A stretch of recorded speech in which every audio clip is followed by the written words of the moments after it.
Madame, Monsieur, bonsoir. Les coups d'État militaires ont été monnaie courante en Afrique au cours des décennies qui ont suivi l'indépendance des États africains. Mais ces dernières années, l'Afrique a été frappée par une série de coups d'État au Burkina Faso, au Tchad, en Guinée, au Soudan, au Mali et actuellement au Niger. Une situation alarmante car des tentatives de coups d'État ont été signalées en République centrafricaine et en Guinée-Bissau. En Afrique de l'Ouest, 3 présidents ont été renversés par des militaires quelques mois à peine après des élections présidentielles. Les condamnations et les sanctions des institutions régionales et de la communauté internationale n'ont pas réussi à mettre fin à ces ruptures brutales de l'ordre constitutionnel. Assiste-t-on à un recul démocratique sur le continent? Doit-on craindre un effet domino? Et surtout, comment mettre fin au crépitement des armes et au bruit des bottes? Pour en parler, je reçois Bogaline Goran, enseignant-chercheur à l'université Jean-Lauragnon-Guédé de Daloa, docteur en histoire politique et relations internationales. Bonsoir et bienvenue. Bonsoir Fatim, bonsoir à tous et à toutes. Simplice Dion, professeur titulaire de philosophie politique et morale à l'université Félix Houphouët-Boigny. Bonsoir et merci d'être présent. Bonsoir Fatim. Valentin Bongeng, journaliste, directeur et rédacteur en chef d'Émergence économique. Bonsoir et merci d'être avec nous. Merci Fatim, bonsoir et bonsoir à tous les téléspectateurs ce soir. Lansine Bakayoko, journaliste, chef du service économie à la rédaction de la RTI. Bonsoir et bienvenue. Bonsoir Fatim Djedjed. Messieurs, on va s'intéresser à cette recrudescence des coups d'État sur le continent, mais on va commencer avec l'actualité brûlante qui se passe actuellement au Niger. Le président Mohamed Bazoum est donc retenu depuis le 26 juillet dernier et le général Tiani n'a toujours pas formé de gouvernement. Qui dirige actuellement le Niger? Ben, écoutez Fatim, dès le moment, vous l'avez signalé tout à l'heure, que le président le président élu, qui était en fonction le plus capable d'exercer son autorité dans son pays, eh bien, il y a quelqu'un d'autre qui le fait à sa place. Il est retenu, il n'a pas la capacité d'agir. Et dès lors que c'est quelqu'un d'autre qui a cette capacité, c'est vrai que le gouvernement n'est pas encore formé, ce qui nourrit un peu toutes sortes de spéculations. Mais la réalité du pouvoir aujourd'hui n'appartient plus au président élu. Certains estiment que le fait qu'il y ait encore des hésitations par rapport à la formation d'un gouvernement, ça pourrait laisser libre cours à une suite qui n'était pas prévue par les putschistes, d'autant plus qu'au plan international, beaucoup d'États puissants, en tout cas que ce soit la France, l'Europe au niveau européen, que ce soit les États-Unis, ont dénoncé le coup d'État et que les organisations sous-régionales comme la CEDEAO ont donné même un ultimatum aux militaires actuels pour pouvoir libérer le siège et remettre le président déchu à sa place. Donc c'est tout ça qui fait qu'aujourd'hui, on peut s'interroger sur la réalité du pouvoir, mais en tout cas, ça n'appartient plus au président qui est retenu et qui n'a pas la capacité d'agir. Mais l'ordre constitutionnel peut-il être restauré? Cela me semble difficile dans l'état actuel de la situation, pour une raison toute simple, c'est que Valentin l'a relevé, dès le lendemain de son arrivée, disons, dans ce qu'il considère comme ses nouvelles fonctions, le président de la transition a demandé à tous les secrétaires généraux des ministères, les a convoqués au palais présidentiel, les a reçus dans la salle du Conseil des ministres pour les mettre en mission pour gérer les affaires courantes de l'État. Les jours qui ont suivi, il a également convoqué les différentes forces vives de la nation, donc les chefs religieux ainsi que les chefs de communauté, et il s'est entretenu avec lui. Ce qu'on a remarqué, c'est que finalement les manœuvres du pouvoir répondent au commandement de ce nouveau chef autoproclamé.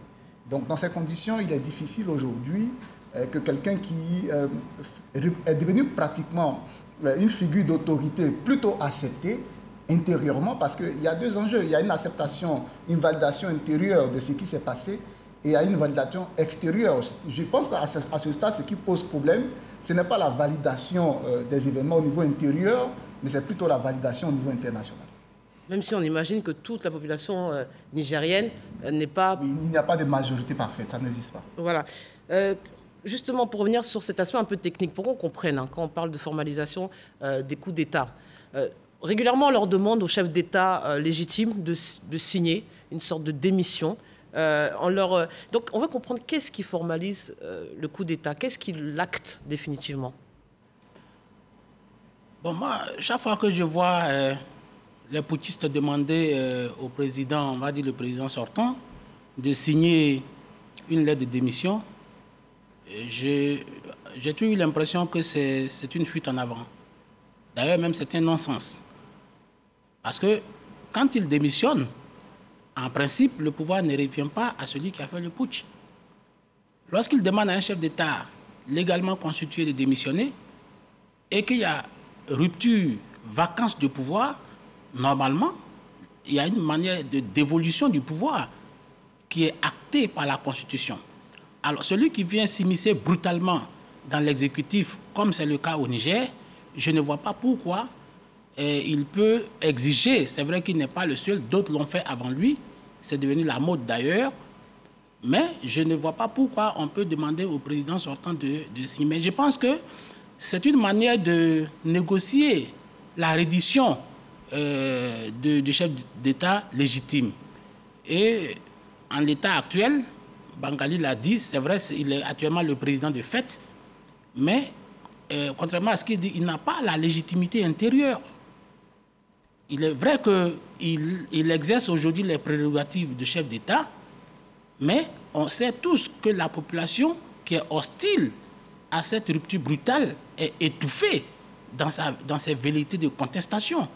Donc il est un président de fait, mais il n'a aucune légitimité ni au plan intérieur, ni au plan extérieur, si ce n'est de s'imposer par la force. Et je pense qu'à l'heure où il est, il n'a pas encore l'entièreté des manettes, il n'a pas tous les leviers du pouvoir, même si petit à petit il essaie de les grappiller. Mais il serait hasardeux pour lui aujourd'hui de former un gouvernement, parce qu'on ne connaît pas à l'heure qu'il fait l'issue de ce renversement de régime. Parce qu'il peut y avoir aussi un autre renversement de situation. Donc aujourd'hui, il veut avoir d'abord tous les leviers du pouvoir, s'assurer qu'il peut exercer la plénitude de ce pouvoir, trouver des gens qui vont accepter d'aller croiser le fer et puis et faire face à la communauté internationale. Je pense que ça, ce n'est pas donné. Alors justement, on va avoir des nouvelles fraîches, si j'ose dire, sur la situation qui prévaut actuellement au Niger. On va rejoindre le docteur Manzo Aboubakar, qui est le conseiller principal du Premier ministre du Niger, pour prendre déjà des nouvelles du président Mohamed Bazoum et savoir où se trouve aussi le Premier ministre du Nigeria. On l'écoute. Du Niger. Oui, effectivement. Et aussi, je dois dire que pour le moment, nous sommes arrivés, toute la délégation du Premier ministre est arrivée à Abuja.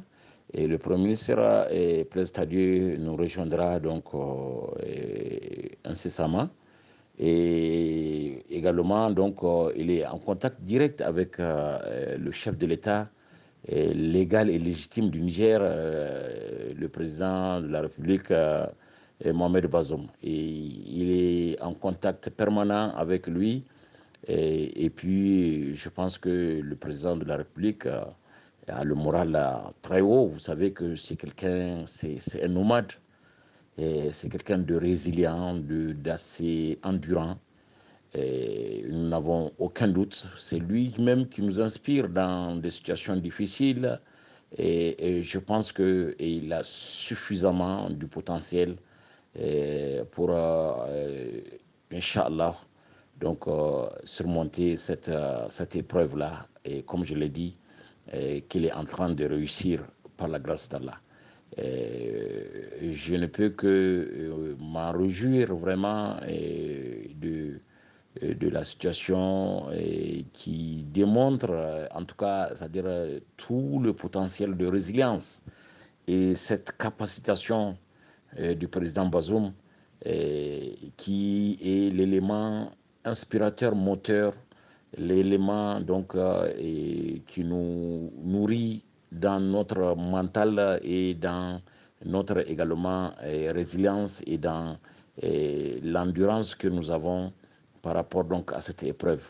Et je pense que ça sera vraiment un véritable élément impactant à la fois pour la population du Niger, à continuer dans les prières, dans les invocations, dans la recherche donc de ramener les putschistes à la raison. Et je pense également que c'est ce qui va impacter leur conscience par rapport donc à ce qu'ils ont fait et ce qu'ils sont en train donc de provoquer de mauvais pour le pays. Je pense que véritablement la communauté internationale est témoin de cette capacité et de cette résilience extraordinaire des Nigériens et de leur président Mohamed Bazoum.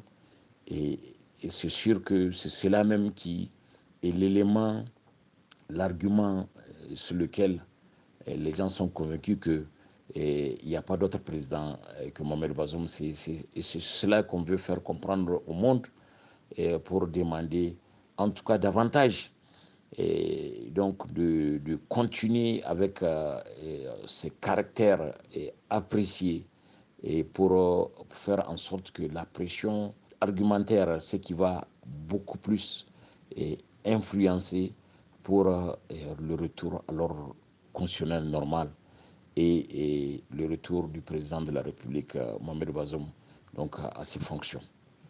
Je vous remercie, Madame Gégé. Merci, M. Aboubacar Monzo, qui est donc à direct du Nigeria, où le Premier ministre devrait le rejoindre.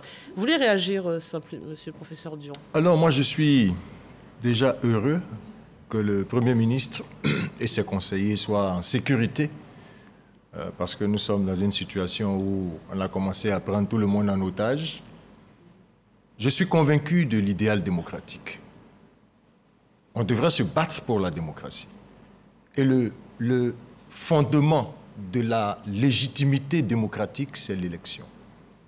Vous êtes élu par le peuple, librement, c'est-à-dire sans contrainte. Le peuple va voter, vous choisir comme dirigeant. 5 ans après, ce même peuple peut vous demander de ne plus être à la tête du pays. Mais quand on arrache le pouvoir à quelqu'un qui a la légitimité politique et démocratique et qu'on le fait avec les armes, on passe d'une logique à une autre logique. Les putschistes exercent leur pouvoir, leur impérium à la violence. C'est l'argument de la force. À partir de ce moment-là, quand la force vous convoque, vous faites quoi? Quand la force demande aux chefs religieux de venir, quand la force demande au mouvement associatif de venir, vous voulez que les gens fassent quoi? Si ce soir, pendant que nous parlons, une autre force supérieure s'impose à ce général et que de nouvelles autorités militaires s'installent, elles utiliseront ce même argument de la force pour convoquer les acteurs sociaux et on dira que le coup d'État a été consommé. Non, il y a un pouvoir légal et légitime qui a été élu.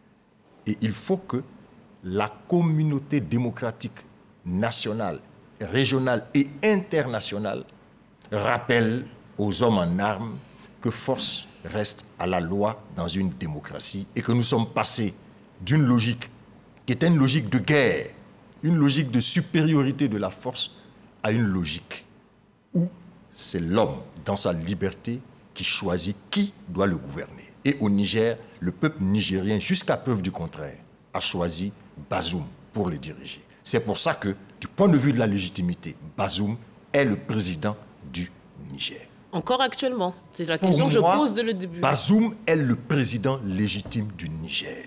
Ceux qui ont pris le pays en otage par les armes, donc de façon illégale, mais ce ne peuvent pas être les autorités légitimes. Seulement, ils ont avec eux la force. C'est tout. On comprend bien. Justement, j'aimerais qu'on parle du général Abdourahmane Tiani, qui est chef de la garde présidentielle du Niger, à l'origine de ce putsch. Qui est-il? Le général Abdourahmane Omar Tiani est l'officier, comme on l'appelle là-bas, le haut commandant de la garde présidentielle qui a été créé dans cette forme-là à partir de 2011 Et il a occupé donc ce poste sous le mandat de son mentor qui l'a appelé à cette position, après qu'il ait fait ses armes dans le désert à combattre les différentes rébellions qui se sont formées et qui ont entretenu la déstabilisation. Donc il s'est construit au milieu de ces hommes détachés de la capitale dans le désert. Et donc quand il est appelé à la capitale à partir de 2011, c'est un homme qui est assez accepté par ces éléments, qui ont vécu une histoire avec lui, qui l'emporte, qui l'entraîne dans cette nouvelle aventure dans la capitale. Alors, cette nouvelle garde est constituée de 700 éléments et elle est réputée être 3 fois plus équipée, 3 fois plus financée que le reste de l'armée. Donc, on est encore dans la logique de ces forces, disons, au service personnel du chef de l'État, qu'on chouchoute, qu'on couvre de tous les moyens. Et il a rempli son rôle de manière fidèle pendant les 2 mandats de son mentor, le président Issoufou, Mamadou Issoufou. Alors, le problème, c'est lorsque le président Mamadou Issoufou arrive à la fin de son mandat et qu'il se retire, il demande à ce que ce chef de sa sécurité reste au service de celui qui peut-être aussi considéré comme son filleul ou en tout cas son dauphin, et donc qui vient après lui. Alors, finalement, après moult tractations, il a accepté d'hériter de ce dispositif dont il n'était pas l'architecte. Donc, depuis 2021, j'avais déjà lu plusieurs articles de presse qui lançaient l'alerte sur le fait qu'il y avait des dissensions éventuelles qui existaient entre les 2 compositions de l'attelage, qui apparemment ne prenaient pas. Et donc, il se susurrait que c'était un projet de le changer, de nommer quelqu'un d'autre dans cette fonction-là, et que c'était une question de faire passer la décision en Conseil des ministres et que cela était imminent. Depuis au moins 2 ans, la nouvelle circulait jusqu'à ce qu'on apprenne la manière dont la chose, finalement, connaît un aboutissement plutôt brutal. Mais il y a eu un précédent avec Modi, qui a été limogé pour une nommée ambassadeur dans les Émirats, en tout cas les pays, il n'a jamais été. Mais je voudrais qu'on revienne sur le général Tiani, parce que officieusement, on nous dit que c'est son limogeage qui est à l'origine de ce coup d'État. Qu'en pensez-vous? Son limogeage à venir? Oui, bon, comme le dites, c'est un limogeage à venir. Ce sont des supputations. Personne n'a la preuve patente qui devait être... Il paraît que le décret était en cours de signature. Oui, bon, moi, je n'ai pas vu ces éléments, donc je me dis qu'en l'absence de ces éléments formels, je ne peux pas dire si oui ou non il était prêt d'être limogé ou pas. Il y a parfois des projets de décrets qui sont abandonnés par la suite, pas forcément parce qu'il y aurait un coup d'État, mais il y a dans la vie d'une nation des périodes où il y a des projets de décrets, des projets de loi qui après sont abandonnés pour X raisons. Mais ce qui me pose problème dans le cas, ce qui pose problème également aujourd'hui, c'est le rôle de l'armée dans les États et comment l'armée se comporte. Est-ce une armée républicaine? Et puis cette pratique qu'il y a très souvent aussi au sud du Sahara, à avoir des corps qui sont dédiés à la protection la protection de la République, oui, mais à la protection d'un individu, et qui sont des forces très souvent surpuissantes par rapport au reste de l'armée.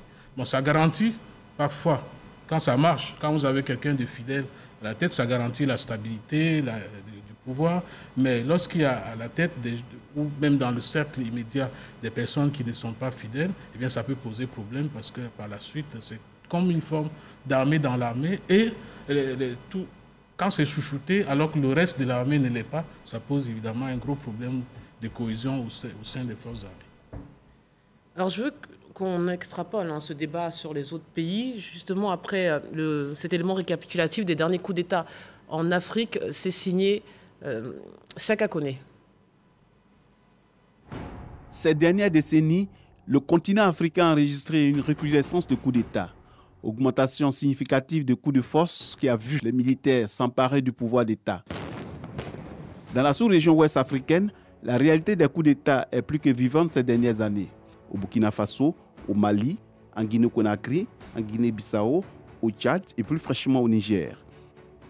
Depuis 1950, le Soudan se taille la part du lion des coups d'État avec 17 tentatives et 6 réussies.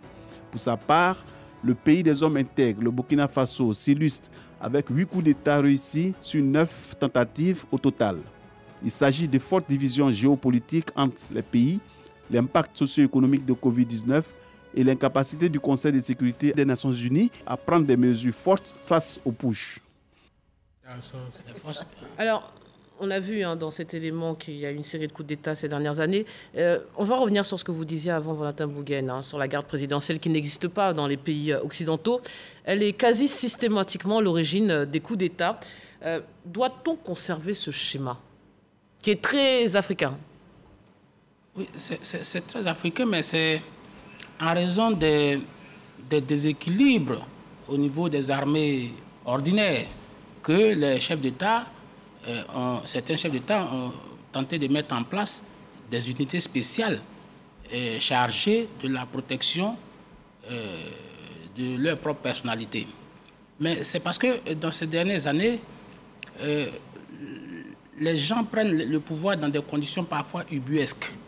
Et donc, les élections se passent souvent mal, les gens sont souvent mal élus, ou alors, même s'ils ne sont pas mal élus, l'armée est peu républicaine dans la plupart des pays. Lorsque quelqu'un prend le pouvoir, l'armée devient une sorte de garde prétorienne pour lui. Donc, quand la nouvelle personnalité arrive, elle n'a pas nécessairement confiance aux forces en présence. Et donc, essaie de se tailler une autre force en substitution aux forces qui étaient préalablement établies. Bon, on peut critiquer, est-ce que c'est normal, est-ce que ce n'est pas normal? Oui, ailleurs, dans certains pays, ça se passe plutôt bien. En Côte d'Ivoire notamment, ça se passe plutôt bien. Mais il y a d'autres forces spéciales. En Guinée, pardon, c'était les forces spéciales. Oui, voilà, Doumbouya, enfin, ils sont quasiment systématiquement au proches du président. Au Mali, mais ce n'est pas nécessairement le cas, puisque même au Niger dont on parle, le coup d'État de Salou Djibo était le commandant du bataillon aéroporté, qui n'était pas nécessairement la force qui entourait, qui était dans l'immédiat du chef de l'État, mais qui est venu faire un coup d'État, qui a profité de l'environnement politique complètement vicié, ambiante, et qui a renversé le pouvoir de Mamadou Tandja. Donc, dans d'autres pays, ça se passe comme ça, et les militaires, même au Mali, en réalité, Goïta a récupéré les frustrations, les mécontentements populaires qu'il a endossés, et ça a facilité le renversement du président Ibrahim Boubacar Keïta. Donc, je veux dire, ces forces qu'on met en place, a priori, ne sont pas assez mauvaises, puisque quand même, il faut que l'exécutif soit franchement protégé. Donc, ce n'est pas mauvais, mais c'est parce qu'aujourd'hui, il y a beaucoup de soldats qui sont devenus des soldats félons et qui n'hésitent pas à ouvrir le feu sur ceux qu'ils sont censés protéger. On va rester dans les arguments déployés par les putschistes en général. Les Nigériens nous disent, en tout cas ils justifient ce coup de force par la dégradation de la situation sécuritaire sous la gouvernance de Bazoum. Déjà, est-ce vrai et est-ce une raison suffisante pour rompre l'ordre constitutionnel? Bon, je pense qu'il y a ce qui relève des prétextes, parce qu'après avoir commis l'acte, il faut bien sûr justifier cela aux yeux de la communauté internationale. Et puis, si on analyse en réalité ce qui motive ce coup d'État, on sait que c'est deux hommes du même système qui ont hérité, que ce soit l'un parce qu'il a été élu, l'autre parce qu'il a été nommé, qui ont été hérités de la charge régalienne et qui ont, disons, été confrontés à une division au niveau de leur vision des choses, se sont retrouvés dans cette situation pour l'un à renverser l'autre. Donc je pense que ce coup d'État s'explique par des rivalités de pouvoir internes à l'ancien système Mamadou Issoufou. C'est comme ça qu'on peut le qualifier dans les faits réels. Après, il faut bien sûr justifier le coup d'État, parce que le coup d'État demeure toujours une anormalité, demeure toujours un dysfonctionnement, et la justification qui est mise en avant, c'est comme dans les autres États, la question sécuritaire. Parce que justement, il n'y a pas forcément de vérité, sinon ils ne le prendraient pas comme argument pour justifier. Il y a une partie de la région notamment de Tillabéri, qui est une région frontalière avec le Mali, donc qui se trouve dans la zone des trois frontières, la fameuse zone des trois frontières, qui est une zone d'incursion djihadiste, où l'armée nigérienne, depuis au moins 2015, a de manière, je dirais, périodique, subi des revers du fait de l'attaque des formations djihadistes, notamment l'État islamique au Sahel, qui fait des incursions fréquentes. Et Le principe, c'est que dans ce contexte-là, il faut avoir le droit de poursuite, notamment en tout cas dans un cas de collaboration interarmée, pour pouvoir être efficace. Or, il se trouve que les politiques, les armées leur reprochera d'avoir trouvé l'occasion d'être en froid, en tout cas en rupture diplomatique avec les deux autres États voisins, de sorte que non seulement ils n'ont pas le droit de poursuite, mais en plus, ils n'ont pas cette possibilité de mener des opérations conjointes. Et donc, au sein de l'armée, est née cette idéologie que la situation que traverse le pays n'est pas... Les politiques en termes de civils ne sont pas outillés, ne sont pas à la hauteur pour mieux la gérer. Donc, il faut des généraux de l'armée pour gérer une situation que eux seuls vivent, que eux seuls peuvent comprendre. Bon, moi, je suis très réservé sur cet argumentaire parce qu'en réalité, en tout cas à ma connaissance, je n'ai pas vu une réelle divergence de vues entre la façon de gérer la crise terroriste entre le général Tiani et Mohamed Bazoum. Parce que si c'était le cas, parce que on a parlé de déficit sécuritaire qui aurait pu justifier le coup d'État. Mais je suis mitigé sur cet argumentaire. Parce qu'il y a eu des humiliations que l'armée nigérienne a subies du temps de Mamadou Issoufou. Je pense à l'attaque de Chinagoder ou de Inates. Je pense même à l'attaque de la prison de haute sécurité de Koutoukale, qui a été attaquée par des terroristes. C'était des revers que l'armée nigérienne avait subis et qui auraient pu justifier cet attentisme de la... Vous ne comprenez pas le timing, en fait? Donc, le timing me paraît un peu suspect. Le seul problème ici, c'est une soif de pouvoir, parce que l'argument qui est avancé, on me dit, le général Tiani, on veut prendre un acte administratif vis-à-vis du général Tiani. Mais le général Tiani ne peut pas penser qu'il est inamovible, que l'armée c'est lui. Puisqu'il a passé 11 ans, même dans le principe, mais il y a la question de la rotation au niveau de l'administration. Donc je ne vois pas comment lui peut estimer qu'il est inamovible, d'autant que son collègue, le général Salif Modi, qui était chef d'état-major, avait été remplacé par Issa Sidoukou, qui avait peut-être n'avait pas vraiment accepté, mais je pense qu'ici, il s'agit de soldats, on va dire, un peu cupides, qui veulent le rester. Parce que c'est ça le fond du problème. Ces généraux qui sont à la tête, on fait souvent tous les biens qui auraient dû revenir aux soldats qui sont sur le terrain. Et donc, la cessation de ces privilèges-là, ils la vivent mal. Je pense que c'est ça qui peut justifier... Donc pour vous, c'est par convenance personnelle, comme certains l'ont dit... C'est par convenance personnelle que le général Tiani a décidé, un projet personnel, a décidé, pour sa gloire personnelle à lui, qu'il a décidé de remettre en cause les institutions démocratiques élues en 2021. Alors, l'autre argumentaire qu'on entend aussi, notamment au Mali, depuis l'arrivée d'Assimi Goïta au pouvoir, du capitaine Ibrahim Traoré au Burkina Faso... honnêtement, pour parler de la situation sécuritaire, est-ce que leur arrivée a amélioré significativement la sécurité dans ces pays? Puisque c'est l'argument qu'on nous prône. Valentin Bougagne.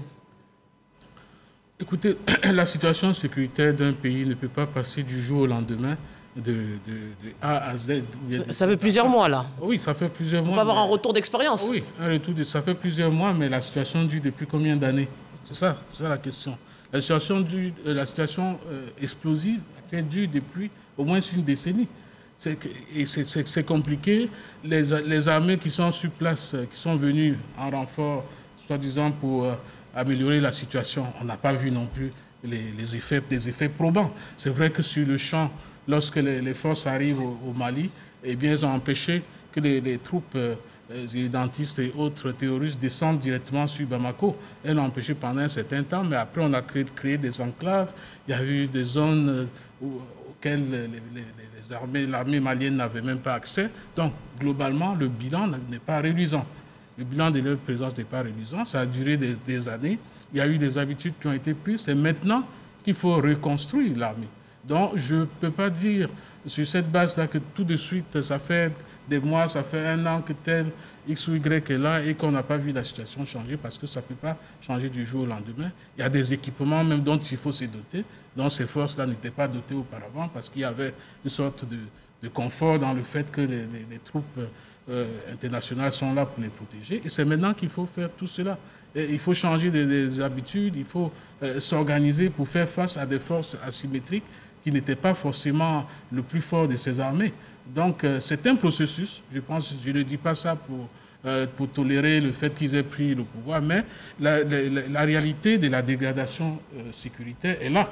Il ne faut pas la nier. Maintenant, que quelqu'un prenne cela pour prétexte, c'est une autre question. Oui, vous nous dites de patienter, de leur laisser le temps pour voir si la situation évolue. Je ne dis pas que... Ah oui, parce que... Je dis simplement que de mon point de vue, le temps où ils ont pris le pouvoir et puis le temps actuel me semble assez court pour dire si oui ou non ils ont échoué dans leur tentative de reprendre le contrôle de la situation sécuritaire. Alors, l'autre raison aussi généralement avancée, c'est la malgouvernance. En Guinée, on se souvient tous que le colonel Mamadi Doumbouya parlait même de Gabji sous Alpha Condé. N'y a-t-il pas un problème de gouvernance, messieurs, dans nos États, à dire vrai? Et encore une fois aussi, est-ce que les militaires ont vocation à mettre fin à la corruption, voire à redresser l'économie d'un pays? Alors, moi, je vais être simple. J'ai appris avec l'un des premiers philosophes politiques qu'on appelle Platon que, grosso modo, dans une cité, il y a ceux qui sont chargés d'administrer la cité, qui sont les gens de pensée. Il y a ceux qui sont chargés de défendre la cité. Et puis il y a ceux qui sont chargés de faire le commerce, de faire les affaires, la production en somme. Les gendarmes défendent la cité, c'est leur travail. Ils ne sont pas faits pour diriger la cité. C'est pour ça que Platon dit que la vertu principale des gendarmes, c'est le courage. Le militaire fonctionne à la force brutale. Il va en guerre. Quand un homme qui est formé pour faire la guerre, ils ont fait l'école de guerre. Ceux qui dirigent nos États, beaucoup ont fait l'ENA, ils ont fait Polytechnique, n'ont pas fait l'école de guerre. Quand vous faites l'école de guerre, vous vous battez, vous revenez prendre la direction d'un État. Mais voilà ce que ça donne aujourd'hui. Tous les problèmes doivent être, à la limite, réglés à la force et à la violence. Même les questions les plus diplomatiques qui pourraient être approchées de façon assez intelligente. Non, tout de suite, on bande les muscles, on sort les armes, on veut se battre. La vocation de l'armée n'est pas de prendre le pouvoir et de diriger. Celui qui veut le faire, il démissionne, il fait de la politique. Parce que c'est par la parole qu'on gouverne l'espace politique. Ce n'est pas avec la force. Quand ils prennent le pouvoir, qu'est-ce qu'ils font en termes de gouvernance? Qui sait aujourd'hui objectivement comment la Guinée est gérée? Qui peut nous faire aujourd'hui l'état des biens acquis depuis 6 mois, depuis 1 an par la junte? Qui exerce le contrôle? Est-ce que l'administration fonctionne comme elle devrait fonctionner? Qui peut aller voir un général proche de Mamadi aujourd'hui pour lui dire « faites le point de vos biens », une déclaration de biens? Qui? Mais il n'y a plus de transparence parce qu'on est en guerre et parce que c'est la logique des armes. Pourquoi vouloir remplacer une gouvernance où on essayait de voir un peu plus clair parce qu'il y a une administration qui fonctionne avec une gouvernance qui fonctionne à la violence?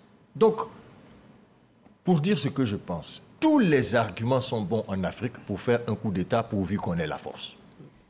Mais pour rester sur cet argumentaire, des militaires droits dans leurs bottes, la rigueur militaire, est-ce qu'il n'y a pas finalement le spectre de Rawlings et de Sankara dans l'esprit d'une partie des populations qui les associe à une gestion rigoureuse des deniers publics? Là aussi, est-ce que ça ne joue pas quelque part? Il n'y a pas cette idée maintenant qui peut être erronée? Oui, cet argument est complètement désuet. Parce que Rawlings était une exception, était une sorte d'étoile filante. Et donc, je pense que c'est sur la base de cette étoile filante-là que ces gens-là décident de faire comme Gregory Rawlings. Mais en réalité, la plupart du temps, ils n'ont aucun projet. Et si vous voyez, ils utilisent la même rhétorique. La corruption... La Guinée, ça c'est le mot-clé, la gabégie. Même quand Moussa Dadis Camara était venu, il a dit qu'il était venu lutter contre la gabégie. Et si vous remarquez, Traoré a utilisé la même rhétorique. Son prédécesseur, Paul-Henri Sandaogo Damiba, avait les mêmes phrases à la bouche. Aujourd'hui, le général Tchiani, qui vient d'abattre l'un des derniers piliers de la lutte antiterroriste, a la même chose à la bouche. Donc je pense qu'aujourd'hui, ils se sont fabriqués un lexique pour justifier le bouleversement de l'ordre constitutionnel. À mon avis, les militaires n'ont pas vocation, le professeur l'a dit, à gouverner la cité. Les militaires ont vocation, avec leurs sabots, à contenir toutes les attaques venant de l'extérieur, et rien que ça. Parce que s'ils ont des armes, ça veut dire que même si on ne va pas à la compétition démocratique avec des armes, même dans nos États, les États qui sont les nôtres, mais tous ceux qui ont des pouvoirs exorbitants ne vont pas aux élections. Les magistrats ne vont pas aux élections en Côte d'Ivoire. Les forces armées n'y vont pas. Les préfets même n'y vont pas quand ils sont en fonction. Parce qu'on sait qu'ils ont une longueur d'avance sur les autres parce qu'ils ont un pouvoir que les autres n'ont pas. Et donc, voici comment une société civilisée est réglementée, est régie. Donc, vous ne pouvez pas, avec vos godasses, avec vos sabots, venir faire irruption dans l'espace public, dans l'espace politique de cette manière, alors que ce n'est pas votre vocation. Je pense que le général Tchiani et ses amis se sont trompés de vocation. Je pense qu'on ne peut pas penser l'histoire des nations, que ce soit en Afrique au niveau international, sans la contribution des militaires dans la pensée politique. Je vous donne un exemple très simple, c'est que la Constitution, l'architecte de la Constitution aujourd'hui qui guide la France, la Constitution de la Ve République, l'architecte, c'est le général de Gaulle, qui n'est pas arrivé dans ces fonctions-là par des élections, dans des conditions exceptionnelles. Je vous donnerai l'exemple en Afrique, plus proche de nous, du général Olusegun Obasanjo, qui est le penseur de l'afro-capitalisme aujourd'hui, qui fait le Nigeria dont on est fier. Je vais vous citer encore en Afrique francophone le cas de Thomas Sankara, qui est le plus brillant, le plus illustre penseur de la pensée politique contemporaine que revendique, dont ressasse les idées la jeunesse d'aujourd'hui. Et je peux m'arrêter là ou continuer en citant encore d'autres comme Jerry Rawlings que vous avez déjà relevé. Donc je pense qu'en Afrique et dans le monde, au niveau des relations internationales, il est absolument inconcevable de penser la politique sans la contribution des militaires, qu'ils soient encore dans leur treillis ou qu'ils aient déposé cette treillis-là. Je pense que ça fait partie de l'ordre de la normalité. Alors, mais au-delà de ça, je pense que ce qui justifie aujourd'hui cette floraison de coups d'État, ce n'est pas seulement cet invariable-là. Aujourd'hui, il se trouve que nous sommes dans ce qu'on appelle une période charnière. Donc, depuis quelque temps, l'Afrique est dans une sorte de décolonialisation, en tout cas dans une dynamique de parachever, ce qu'ils ont appelé les indépendances inachevées ou les décolonisations inachevées. De sorte qu'on a identifié un combat d'une génération qui est l'aboutissement de la maturation d'une somme de mutations intellectuelles de notre conscience et qui demande aujourd'hui qu'il y ait une rupture définitive avec une manière de collaborer avec l'extérieur, notamment avec un acteur extérieur qui est un acteur d'ingérence dans l'espace. Et tous les chefs d'État... Vous parlez de qui? Vous parlez de la France? Non, mais... Bien sûr, la France. J'allais en venir. Disons les choses. J'allais en venir. Et tous les chefs d'État qui, d'une manière ou d'une autre, font preuve d'une certaine collaboration avec cet acteur ingérant rejeté par la nouvelle génération, sont identifiés comme des hommes de paille. De sorte que dans la conscience de la jeunesse, en tout cas d'une partie de la jeunesse africaine, tourner la page suppose non seulement de rejeter l'ancien colonisateur et avec lui tous ces hommes de paille.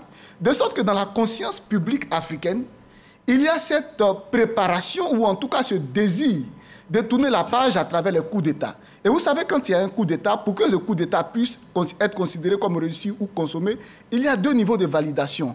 Il y a le niveau interne à l'armée, et puis il y a le niveau au niveau de la population. Pourquoi en 2015, le coup d'État, tenté dans les mêmes conditions qu'au Niger aujourd'hui, tenté par le RSP contre le Premier ministre Kafando, le Premier ministre de transition, pourquoi ce coup d'État a échoué? Parce que ce coup d'État n'a pas rencontré la validation de la population qui est sortie pour s'opposer aux éléments du RSP qui lui-même a tiré sur la foule. Et donc je pense qu'aujourd'hui, nous sommes dans un environnement où, du fait que nous sommes dans une période charnière, de ce niveau-là, les militaires savent clairement que quand ils lancent des coups d'État, il suffit simplement de l'habiller de sorte à dire que nous lançons le coup d'État parce que nous voulons rompre avec le partenaire historique français, automatiquement, ils récoltent l'adhésion populaire et donc, ils ont un soutien, ils ont une base, une assise, à partir desquelles, demain, vous voyez déjà au Niger, la mobilisation dans les rues contre l'ambassade de France. Donc, ils ont su jouer sur ce terreau fertile et c'est ce qui explique justement que cela a prospéré. On va revenir longuement sur ce chapitre avec les conséquences internationales de tout ce qui se passe.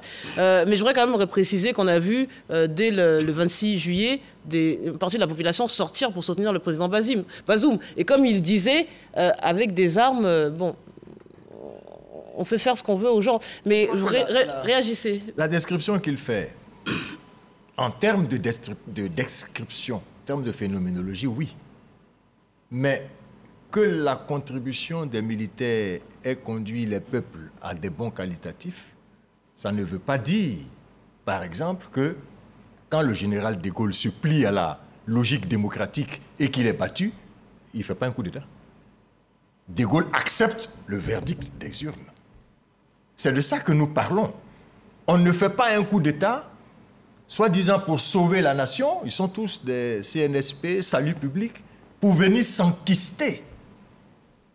Non, il faut c'est pas le cas. Pour le moment, ils se sont pas encore enquistés. Le rôle n'est pas de venir. C'est ça la question. Et il faut vraiment que nous sortions de ce paradigme-là qui veut faire croire aux hommes en armes qu'à tout moment, quand eux, ils estiment, ce qui est subjectif, quand ils estiment que la situation est... Alors, ça veut dire que le jour où il y a une manifestation dans un pays où il y a 1 ou 2 morts parce qu'on n'a pas pu contrôler la situation, ben, il faut faire un coup d'État parce qu'on va restaurer l'ordre. Mais je rappelle qu'en France, il n'y a pas longtemps, il y a 3 jours, mais il y a eu un désordre total. Mais est-ce que les gens ont eu le même réflexe que nous? La volonté de tout militariser, de tout prétorianiser en Afrique. Mais pourquoi cette culture-là? Même si c'est l'Afrique des fiers guerriers.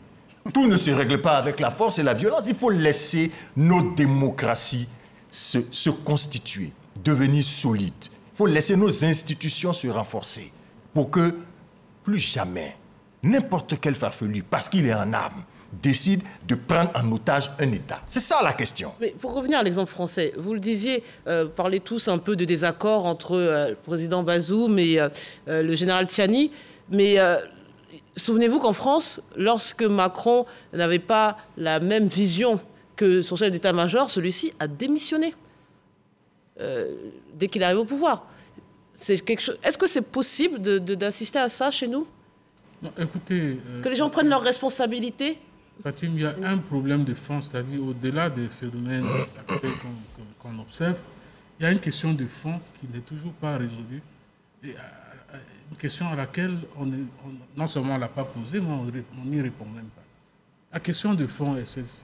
Pourquoi est-ce que ces coups d'État réussissent, entre guillemets, en Afrique? Pourquoi même c'est possible dans ces pays africains et pourquoi ça ne l'est pas ailleurs? C'est une question de fond qui n'est pas suffisamment adressée. Donc nous pouvons venir sur tous les plateaux, crier notre aversion au coup d'État, nous sommes contre, il doit dégager. Mais ça n'empêche pas que le lendemain ou quelques mois plus tard, un autre fasse la même chose. Il y a une question de fond qui n'est pas résolue. Quand est-ce qu'on va la poser? Quand est-ce qu'on va la résoudre? C'est ça l'interrogation. Oui, on va passer à la deuxième partie. Oui, allez-y. Je pense que quand j'ai écouté le professeur Bangali, je suis complètement décontenancé. Complètement décontenancé. Parce qu'aujourd'hui, ceux qui font ces coups d'État, au motif que leurs prédécesseurs gouvernent mal, mais qu'est-ce qu'ils font en plus? Qu'est-ce qu'ils font? Quand eux, ils viennent aux responsabilités, ils font exactement la même chose. Donc si tu veux indexer la France, agiter le spectre de l'ennemi extérieur, est devenu une sorte d'exutoire pour ces putschistes, pour légitimer leur action vis-à-vis de la communauté nationale. Parce que c'est le cas de le dire. Parce qu'aujourd'hui, que ce soit même dans les temps anciens, quand Yoweri Museveni prend le pouvoir, en 1986, mais il tient le même discours, mais je ne pense pas que sa gouvernance est aussi différente de celui qui l'a renversé. Quand tu prends Omar el-Béchi qui prend le pouvoir en 1989, mais il a été lui-même chassé. Et quand Damiba prend le pouvoir tout près de nous, mais il fait le même reproche au président Kaboré. Mais quand il s'installe, mais on a soupçonné d'être toujours d'acquaintance avec les mêmes personnes avec qui Donc c'est cette terminologie-là aujourd'hui qui pose aujourd'hui problème. C'est-à-dire qu'aujourd'hui, il est très facile de conduire une expédition destructrice de la démocratie en l'état actuel. Il suffit de dire « je suis anti-français » pour que votre coup d'État soit adoubé. Parce qu'en réalité, les États africains refusent de se regarder eux-mêmes dans les miroirs. Leurs échecs qui sont liés aux questions de la gouvernance qui n'est pas tout à fait vertueuse, les problématiques sociaux qui ne sont pas résolues, la répartition des richesses qui reste approximative, c'est ça les enjeux d'aujourd'hui et les enjeux de demain. Et donc, c'est derrière ces échecs-là, sur le terreau de ces échecs-là, que des gens qui sont comme Mamadou Doumbia et Assimi Goïta et même Ibrahim Traoré se réfugient pour porter l'estocade aux procédures démocratiques. Et moi, je pense que ce n'est pas sain. D'où la question de fond dont je parlais tout à l'heure. La question de fond qu'on doit adresser, c'est pourquoi ce mouvement prospère chez nous, quand je dis chez nous, en Afrique subsaharienne, de façon, même ailleurs, même en Afrique du Nord et autres. Pourquoi est-ce que ces choses-là prospèrent, ces renversements militaires prospèrent chez nous et ne prospèrent pas ailleurs aujourd'hui? Il y a une question de fond qui n'est pas adressée, c'est ce que je dis. On va y répondre juste après cet élément. Que pense la population ivoirienne de cette recrudescence des coups d'État en Afrique? Réponse au micro de Siaka Kone. Il faut dire qu'au niveau des coups d'État, moi, je ne suis pas pour les coups d'État. Parce qu'effectivement, les coups d'État, ça n'arrange pas. Ça met toujours les pays en retard. Et puis, voyons-nous, surtout les pays qui font actuellement les coups d'État, ça n'évolue jamais. Toujours, c'est la même répétition. Les gens pensent que quand les militaires vont venir, tout va changer. Or, c'est toujours la continuité. Donc, je n'apprécie pas les coups d'État. Un président élu démocratiquement, il faut le laisser faire son travail. Après ces 10 ans, ou bien après ces 5 ans, s'il n'a rien foutu, on va aux élections, on le dégage. Je dirais que les coups d'État sont condamnables. Certainement l'émanation d'un mal-être. J'ai l'impression qu'il y a une sorte d'euphorie qui s'empare des uns et des autres, parce que de mémoire d'hommes et d'Ivoiriens, je n'ai jamais vu une réaction aussi mouvementée, je vais dire, à l'encontre des acteurs de coups d'État quelque part en Afrique. Ça a toujours été comme ça la routine, on condamne avec toutes les fermetés du monde et finalement, ces acteurs des coups d'État demeurent. Donc je demanderai à la CEDEAO d'être un peu objective. Je ne soutiens pas les coups d'État, encore moins celui qui a lieu au Niger. Mais je dis qu'on arrête de distraire les populations africaines avec ces déclarations qui n'iront nulle part. Moi, franchement, le coup d'État en Afrique, ce n'est pas une bonne initiative. J'ai l'impression que vraiment on laisse les présidents qui sont élus uniquement qu'ils finissent leur mandat, puis on choisit la personne qu'on a besoin de les choisir. C'est la population qui prend les pots cassés. Voilà, et les militaires, le fait qu'ils s'enrichissent seulement, vraiment, ça n'arrange pas l'Afrique. Lorsqu'ils ont un président est bien élu, encore bon de faire un coup d'État. Mais lorsque le président est mal élu, ou qu'il y a une dictature, ou bien c'est que la population souffre, et puis ceux qui sont au sommet se sucrent, alors qu'est-ce qu'il faut faire? Il faut libérer ce peuple. Et cette libération passe forcément par un coup d'État. Pour éviter toutes ces crises, toutes ces violences, c'est dans l'éducation. Mais l'éducation ne s'arrête pas seulement à l'école. L'éducation s'arrête aussi ça rentre aussi dans la société. L'éducation s'arrête partout, on n'arrête pas. C'est l'éducation. Une société bien éduquée ne va jamais s'élever pour faire une crise. Parce qu'avant même de faire une action, de faire une activité, elle est pensée, elle est mutualisée et elle est mise en œuvre dans une planification acceptable. Monsieur, vous vouliez réagir pendant qu'on écoute? Oui, il a relevé la question du fond, qu'il fallait plutôt penser la question du fond pour identifier et adresser les problèmes. Je pense que les coups d'État, en tout cas les rivalités de pouvoir, existent dans tous les espaces. On se rappelle qu'en 2018, il y a eu une tentative de coup d'État en Turquie, mais la tentative n'a pas abouti. On se rappelle également l'année passée qu'il y a eu une tentative de coup d'État en Allemagne, fomentée par un groupe d'extrême droite. Et également, au Gabon, en 2019, il y a eu une tentative de coup d'État qui a échoué. Quelle est la différence entre ces nations où des tentatives de coup d'État échouent et les autres nations où les tentatives de coup d'État réussissent. On peut classer ces nations où les tentatives de coup d'État réussissent comme étant ce qu'on appelle des États fragiles. Des États fragiles qu'il faut différencier des États faillis. Hein, parce que dans la déconfiture, dans la déstructuration du système de l'État, il y a des étapes qui sont franchies. L'ultime, c'est lorsqu'on parle d'État failli, donc l'État n'existe pratiquement plus. L'État fragile cumule un ensemble d'indicateurs qui démontrent une sorte de situation de maladie des composants du pouvoir. La première composante du pouvoir, c'est la gouvernance par l'exécutif. Lorsque vous avez un pouvoir, dans le cas du Niger, où on a l'impression que tous les leviers de commandement étaient détenus par un seul individu, de sorte qu'à partir du moment où la garde présidentielle a mis la main sur cet individu, tout le reste de l'appareil de l'État n'avait plus la latitude de mettre des ordres aux armées, parce qu'à Niamey, il y a une garnison de la défense nationale, de la force nationale, il y a une garnison des commandos parachutistes, donc de la gendarmerie, il y a une garnison, évidemment, de la garde présidentielle. Alors, quand il a été arrêté par la garde présidentielle, je me suis dit, mais certainement, soit le ministre de la Défense ou en tout cas un autre acteur de l'exécutif allait émettre un avis pour mobiliser le reste des forces, parce que, disons que la garde présidentielle représente seulement 2,7% de la capacité des effectifs de l'armée. Donc, le premier indicateur, c'est lorsqu'il y a une concentration des leviers du pouvoir dans les États fragiles, concentration des leviers du pouvoir entre les mains d'une seule personne, de sorte que lorsqu'il est arrêté, ou en tout cas que les tentatives le ciblent automatiquement, tout le système est neutralisé. Et pour finir rapidement, le deuxième indicateur, ce sont, dans les États fragiles, c'est l'armée c'est une armée malade. Parce que cette armée est sous-financée, est dans une situation de traitement salarial, de conditions de travail, de sorte que finalement, elle est exposée à s'embarquer dans toutes les aventures possibles. Je vous explique que tous les 3 États du Sahel qui ont été confrontés, qui ont été impliqués dans des coups d'État, quand vous regardez au niveau des budgets militaires sur la période à partir de 2015 jusqu'à 2020, ce sont les 3 États qui sont en fin de classement. Le Burkina, le Mali, le Niger. Vous avez par exemple la solde moyenne d'un sous-officier en Côte d'Ivoire, c'est 150 000. Quand vous allez au Niger, au Mali, au Burkina, c'est l'équivalent de 70 000, c'est-à-dire l'équivalent du salaire d'un vigile en Côte d'Ivoire. Donc je pense qu'il y a la nécessité aujourd'hui de penser ce qu'on appelle les lois de programmation militaire. La Côte d'Ivoire l'a déjà engagé.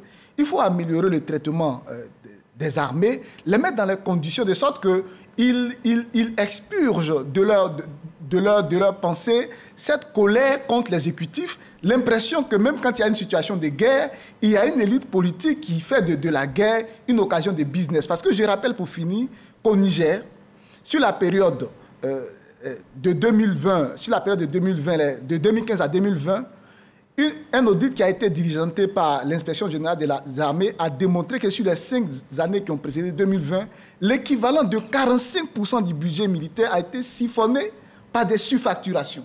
Dans une situation où les soldats meurent au front, ils voient ce que les veuves et les enfants de leurs camarades tombés au front deviennent. Il n'y a même pas un minimum de prise en charge. Quand il y a un aventurier qui engage un projet de coup d'État, parce qu'ils espèrent voir leur situation changer, mais ils sont obligés d'y adhérer. Allez, on attaque les sanctions, messieurs. L'Union africaine a donné la semaine dernière un délai de 15 jours à la junte pour la réinstallation du président Bazoum. La CEDEAO a donné, elle, un ultimatum de 7 jours, hier, enfin il y a quelques jours. Pensez-vous déjà que ce délai sera respecté? Très honnêtement.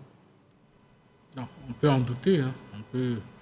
On peut en douter, vu déjà la fermeté des forces qui ont pris le pouvoir à Niamey. Et vu également les ralliements de pays comme le Mali et le Burkina qui ont dit qu'une attaque contre le Niger serait considérée également comme une attaque, comme une déclaration de guerre contre eux également.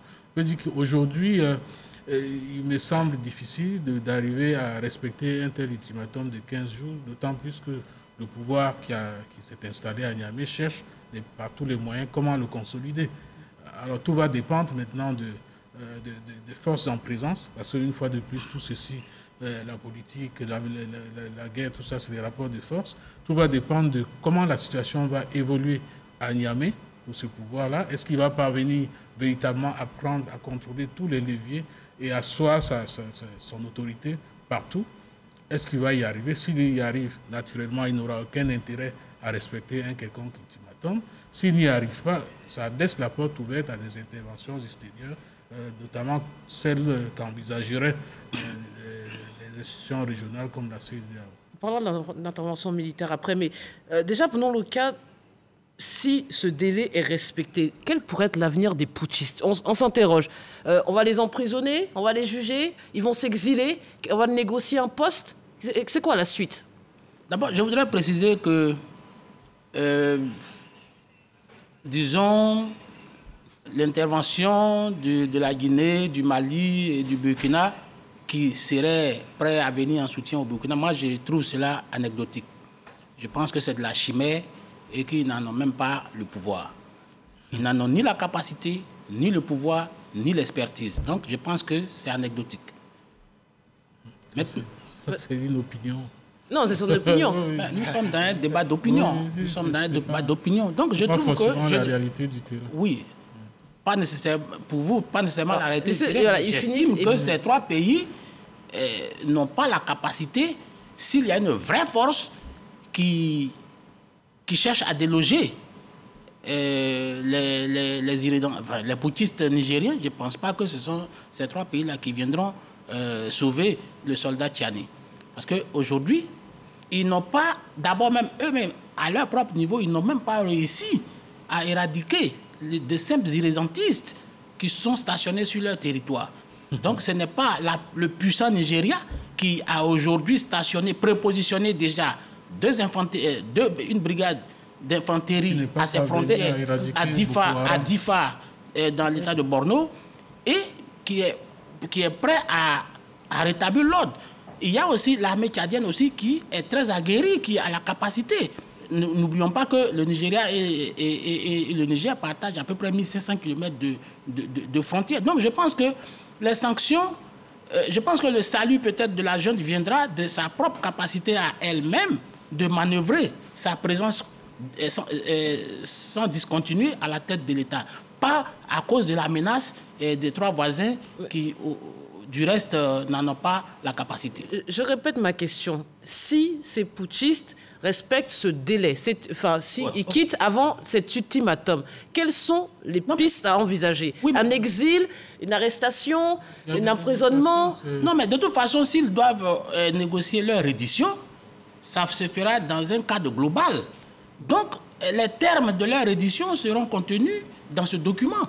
Si nous quittons, voilà notre sort, voilà ce qui va arriver. Donc, je pense qu'un accord, c'est toujours des compromis. C'est du donnant et du recevoir. Donc, s'ils acceptent de quitter le pouvoir, je pense que Mohamed Bazoum se réinstalle. Mohamed Bazoum, en l'état actuel, ne s'installera pas comme s'il était dans son jardin. Forcément, ça va être à la suite des négociations. Il va en céder, il va en récupérer. Et donc, dans ces négociations, on peut trouver un compromis pour pouvoir sauver les deux parties. Parce qu'in fine, il s'agit de la survie du Niger. Tchani dit que lui, il est préoccupé par la situation du Niger. Bazoum, qui a été élu, avait un projet. En tout cas, c'est ce qu'il nous a dit en 2021, qu'il avait un projet pour le Niger. Donc, ça veut dire que les deux parties ont à cœur que le Niger se développe. Donc, si aujourd'hui, ils trouvent un accord, il est tout à fait possible que personne ne perde la face, que Tchani ait une sortie honorable, que Mohamed Bazoum ait un retour triomphal, mais un retour mesuré. Parlons toujours de la CEDEAO. Mamad Déby s'est rendu à Niamey. Sur le plan symbolique, déjà, était-ce le bon choix? Et que peut-il apporter à ces négociations? Je pense personnellement que c'est une incongruité, parce qu'on ne peut pas vouloir lutter, en tout cas pour faire la solution à un coup d'État, en choisissant comme émissaire un putschiste qui lui-même est arrivé au pouvoir dans des conditions anticonstitutionnelles. Et donc je pense que ça a été déjà une mauvaise inspiration de la CEDEAO de faire ce casting précis.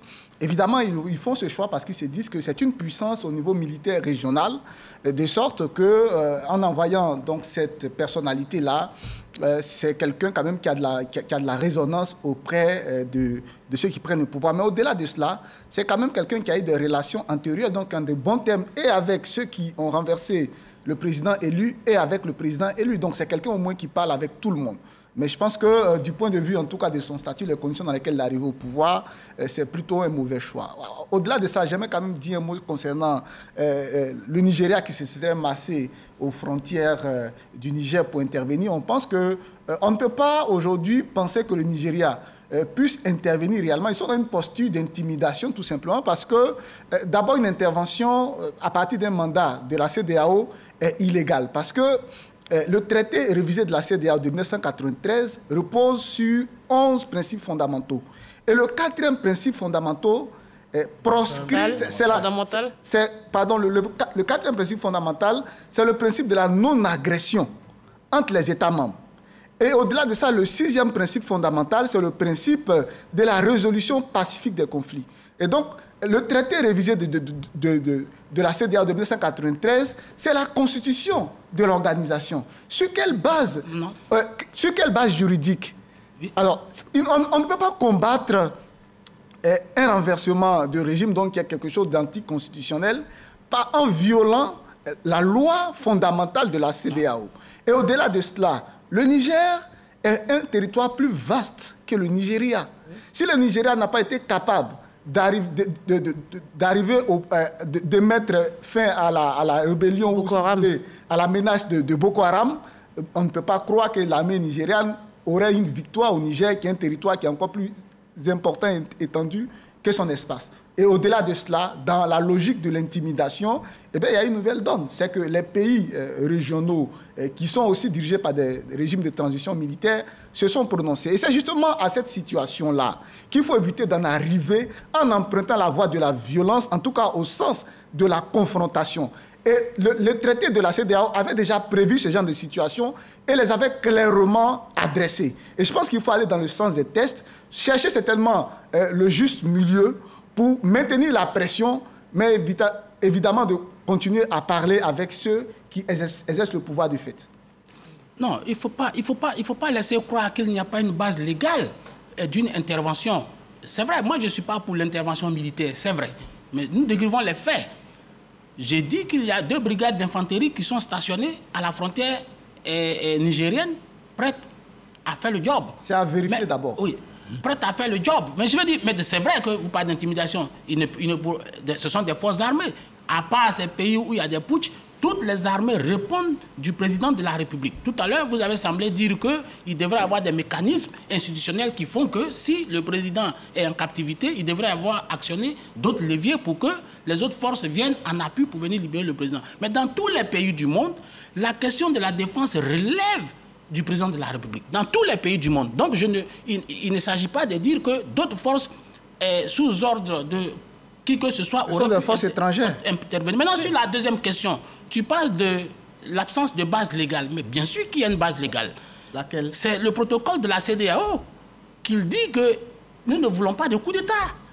Et il y a même la déclaration de l'Union africaine anti-coup d'État qui existe. Donc voilà, c'est le dispositif légal qui est là, à partir desquels, de ces dispositifs, on peut engager l'épreuve de force avec Niamey.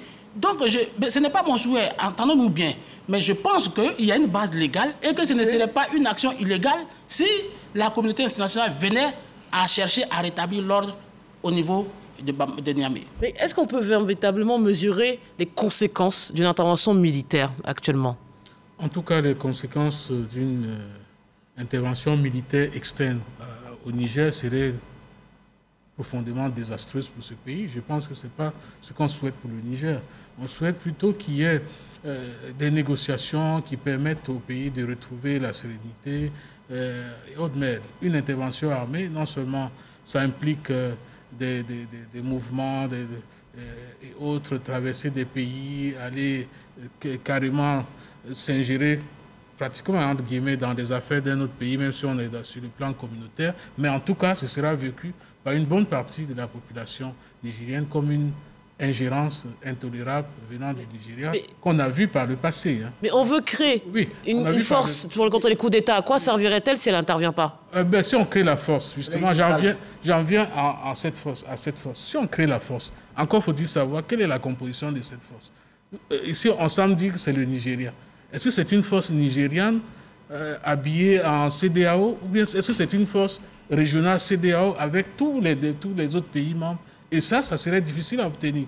Vous comprenez, ça sera difficile à obtenir. Ce sera essentiellement peut-être un bataillon nigérian et ce sera interprété comme une intervention nigériane au Niger et ça va créer plus de problèmes que non. Et on peut envisager aussi sous mandat de l'ONU, puisqu'on a l'impression qu'on est en train de solliciter le Conseil de sécurité. On peut envisager qu'il y ait une intervention sous l'égide de l'ONU. Mon problème à moi, c'est quand on dit que la CEDEAO décide de faire quelque chose et que, comme Bangali, on dit c'est illégal. C'est illégal par rapport à quelle loi? Par rapport à son traité. C'est la CEDEAO même qui se retrouve pour dire voilà les nouvelles dispositions que nous allons prendre. Dans l'esprit de son traité. Voilà dans le protocole de la CEDEAO, c'est faisable. C'est pour ça qu'il y a des protocoles. C'est faisable. Et puis quand on raisonne comme ça, le protocole s'accorde avec le on donne le sentiment que vous avez des chefs d'État qui ne savent pas ce qu'ils font. Vous avez des chefs d'État-major qui disent des choses alors que ça ne pourra pas être opérationnel. Donc, laissez-les bavarder et puis on va voir. Mais c'est ça qui encourage des coups d'État. Quand on donne le sentiment que les instruments que nous donnons pour réguler notre gouvernance, réguler nos rapports, quand nous-mêmes les Africains, nous donnons l'importance que nous créons ça, mais écoutez, c'est des manchins concrets, mais c'est ça qui encourage les putschistes. La question qui se pose à nous, qu'est-ce qu'on peut faire aujourd'hui en tant qu'intellectuels? Qu'est-ce qu'on peut proposer pour que de tels phénomènes s'arrêtent?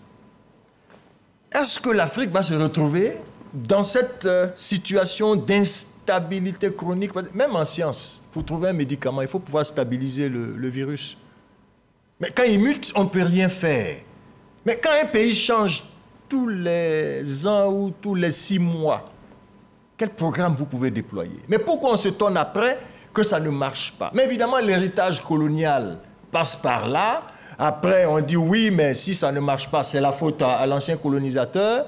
Ajoutez à ça toute la propagande, qu'elle soit occidentale, qu'elle soit russe, ça finit par zombifier toute la jeunesse africaine. Des gens qui ne savent même pas les enjeux de ce qui se passe. Mais dès qu'il se lève, il dit c'est la France, il prend le drapeau russe et puis il est là. Notre rôle, il y a quelqu'un dans votre élément qui a parlé d'éducation. Le déficit de culture démocratique.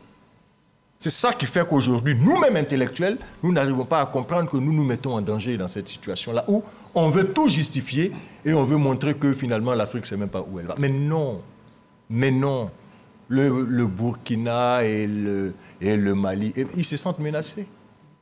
Parce que si une intervention militaire ou n'importe quelle autre mesure réussit à faire reculer les putschistes du Niger, mais ils se disent, mais s'ils ont fait ça, c'est peut-être un mouvement qui va se poursuivre sur nous. Donc c'est normal de façon solidaire qu'ils se disent, si vous le faites, nous allons intervenir. Si nous avons assez de forces pour nous battre entre nous, pourquoi on ne coalise pas nos forces pour combattre le danger qui nous menace tous, le terrorisme et le djihadisme? C'est quoi cette incohérence dans notre façon d'être? Voilà moi mon problème. Mais justement, par rapport à la CEDEAO, c'est vrai qu'elle a été vivement critiquée lorsqu'elle a imposé des sanctions qu'on a qualifiées de sévères au Mali et au Burkina Faso, mais avec le recul. Et face à la situation qui prévaut au Niger, est-ce que la CEDEAO n'aurait pas dû être encore plus ferme pour éviter toute tentation, avec le recul? Oui, mais vous savez, les sanctions, c'est graduel, c'est par gradation ascendante. Donc, je veux dire, de toute façon, la CEDEAO, ce n'est pas une association criminelle qui n'a pour vocation que d'asphyxier ou bien de manger ses propres enfants. Ça, ce n'est pas la vocation de la CEDEAO. La CEDEAO veut une société exemplaire, une société qui est remplie de vertus. Parce qu'en réalité, les coups d'État, c'est ce que la CEDEAO condamne. Donc, je pense qu'aujourd'hui, le discours ambiant qui est là et qui tend à justifier le coup d'État, moi, ça me paraît spécieux. C'est une fuite en avant. Parce qu'aujourd'hui, on veut à tout prix justifier la prise du pouvoir de façon brutale. Là, il faut que la CEDEAO joue sa crédibilité, en tout cas à travers ce cas du Niger. Parce que si le cas du Niger n'est pas résolu, ça fera jurisprudence. Parce qu'aujourd'hui, on va vers... Il ne faut pas... Ceux qui nourrissent des velléités de déstabilisation de leur pour des questions de politique intérieure via le Niger, qui estime, bon, si ça a réussi au Niger, ça veut dire que c'est la porte ouverte et que ça va être l'occasion pour d'autres pays de passer par la même situation. Je pense au Bénin, à la Côte d'Ivoire et au Sénégal. Je pense que cela se trompe. Parce qu'on ne pourra pas renverser l'ordre. Parce que vous dites quoi? C'est la jeunesse qui est en désespérance. C'est ce qui justifierait les coups d'État. Mais maintenant, si toute notre sous-région est gouvernée par des gens qui n'ont aucune notion ni de la démocratie, ni de la façon de gouverner, parce qu'ils n'ont pas appris à gouverner, le professeur l'a dit, ils ont appris à défendre la nation, à tirer des armes. Donc, quand c'est cela qu'on a appris, je ne dis pas que les militaires n'ont pas de conseils, je ne dis pas que ce n'est pas des gens qui sont à l'école, mais leur vocation, c'est de défendre. Maintenant, si notre sous-région est dirigée par des militaires, évidemment, la situation de cette jeunesse qui est déjà en déshérence va s'aggraver. Donc, je ne vois pas de justificatif à ces coups d'État, ni aujourd'hui, ni demain. Il y a l'idéal, il y a ce qu'on voudrait que ce soit, et puis il y a la réalité telle qu'elle est aujourd'hui. Alors, la réalité, malheureusement, va plus loin que nos théories. Il y a la théorie, bon voilà, chacun doit être à sa place, sauf que sur le terrain, ça ne fonctionne pas ainsi. On a vu le cas du Mali. Après, on a tous condamné, non, il ne doit pas avoir de coup d'État. Il y a eu même un deuxième coup d'État. Il y a eu après le cas du Burkina, ainsi de suite, la Guinée. Chaque fois, on dit non, on est contre. Et pourtant, ça ne dissuade pas les autres de le faire. Où est le problème? Voyez-vous, ça ne dissuade pas des choses de se faire comme elles se font aujourd'hui. Ça ne dissuade pas des coups d'État. D'où ma question, les sanctions doivent être plus fortes? Non, ce n'est pas seulement une question. C'est-à-dire que ce n'est pas une question de sanctionner seulement. Parce qu'il y a l'aspect, il y a les causes et puis il y a les conséquences. Les sanctions viennent quand il y a les conséquences. Mais qu'est-ce qu'on fait au moment où il y a des causes qui sont là, qu'on voit arriver? Et personne ne s'agite pour ça. C'est-à-dire qu'il y a moins d'investissement dans comment prévenir, dans la prévention. Et on veut faire un peu plus d'ostentation avec les interventions armées. Or, il y a des problèmes de fond à résoudre à la base.